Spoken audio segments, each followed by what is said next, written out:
thank you บ๊ายบาย บ๊ายบายจ้ะเอาแต่มาลิ้นนำแกแต่งหน้าเดี๋ยวนี้ ไม่แต่งตั้งหนาว oh no ตั้งหนาวสิได้แต่งตื่นมาเอาดีๆเอาดีๆที่ไปใส่ไปกินห้านได้ห้านใดก็ได้แต่เรียนมันเก่ง บุยากเนี่ยมื้อนี้นะเดี๋ยวมันเก่งจังเลยเอาแม่หน่อยโอ้ยไม่ได้ลืมเลยไม่ได้ลืมจื้ออยู่อีหยังเอาบุย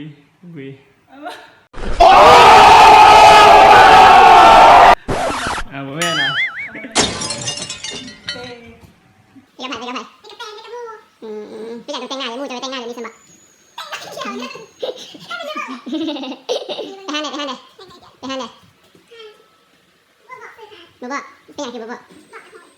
อยากให้นำไปย้ายผู้บ่าวนำไป ว่าเป็นตาติอ่ะเอาไปกาแฟเขาต้องมาให้ผู้บ่าวหูไปกับผู้บ่าวแฟนกับผู้หูใส่บุหรี่เขาถามเองก็ตอบความจริงเขาจะเขาเป็นคนซื่อสัตย์บุญานตุ้ยวะไปบุฟเฟ่ต์กินมื้อนี้มื้ออื่นจึงหด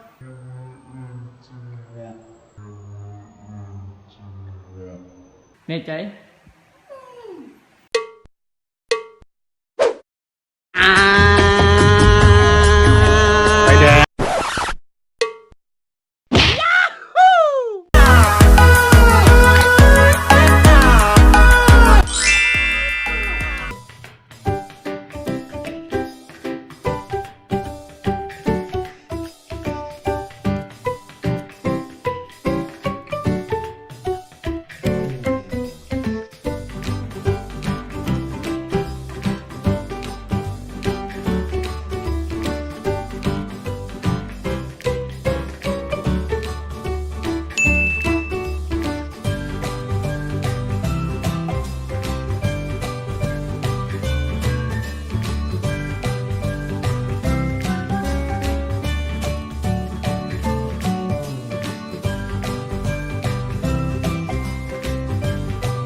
เป็นยังไงไป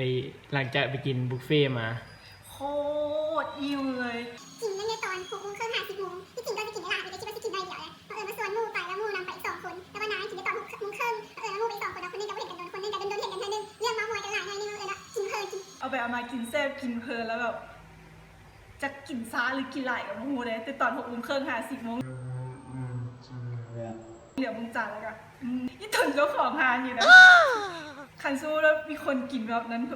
ตั้งหลายชั่วโมงขนาดนั้นจนฮานกับฮานปิดยังฮานเจ๊งอยู่เลยแต่ว่าอันนี้ก็เป็นโดนเทือกินกับมูมามวยเห็นกันหน่อยนึงก็เห็นกันโดนเห็นประมาณนี้วิดีโอมาหน่อยเหนียวกันยาวเราแบตเบิร์ดคนถ่ายวิดีโอมันโคตรเลยว่าเกี่ยวอีกหน่อยแบตเบิร์ดแล้วก็เลยได้ภาพบรรยากาศหน่อยเดียวสั้นๆแล้วก็กลับมาหอนเดี๋ยวแล้วนี่เราจะไปอาบน้ำสระผมนอนกินโคตรหอมเลยกินกินจินดาโคตรหอมแล้วก็มีแต่อย่าลืมกดไลค์กดแชร์กดซับสไครต์ให้แน่เป็นกำลังใจให้วิดีโอต่อไปวิดีโอนี้อาจสิสั้นแต่วิดีโอน่าอาจสิยาวกว่านี้บ๊ายบายเจอกันวิดีโอหน้า